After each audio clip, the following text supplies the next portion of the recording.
मक्का के 10 amazing facts जो आप नहीं जानते। नंबर 1। मक्का इस्लाम का सबसे पाक शहर है जहां हर साल मिलियंस मुस्लिम्स हज और उम्राह के लिए आते हैं। नंबर 2। काबा को बैतुल्लाह कहा जाता है और दुनिया भर के मुस्लिम्स नमाज के वक्त इसी की तरफ रुख करते हैं। नंबर 3। काबा को हजरत इब्राहिम और हजरत इस्माइल ने दोबारा तामीर किया और ये दुनिया की सबसे पुरानी इबादतगाह मानी जाती है। नंबर 4। ज़मज़म का पानी हजारों साल से लगातार निकल रहा है और कभी खत्म नहीं होता, ये एक मोज़ा माना जाता है। नंबर 5। मक्का एक ऐसा शहर है जहां सिर्फ मुस्लिम्स को दाखिल होने की इजाजत है। नंबर 6। हज के दौरान दुनिया भर से 20 लाख से ज्यादा लोग मक्का आते हैं। नंबर 7।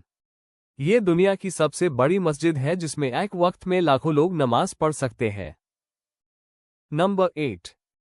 काबा को हर साल नए कपड़े किस्वा से ढाका जाता है जो खास तौर पर बनाया जाता है। नंबर 9। यहीं पर प्रॉफिट मोहम्मद पर पहली वही नाजिल हुई थी। नंबर 10।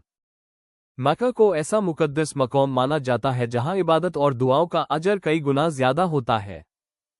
मक्का सिर्फ एक शहर नहीं बल्कि हर मुसलमान का दिल है। अल्लाह हमें भी इस मुकद्दस जगह की जियारत नसीब फरमाए। आमीन।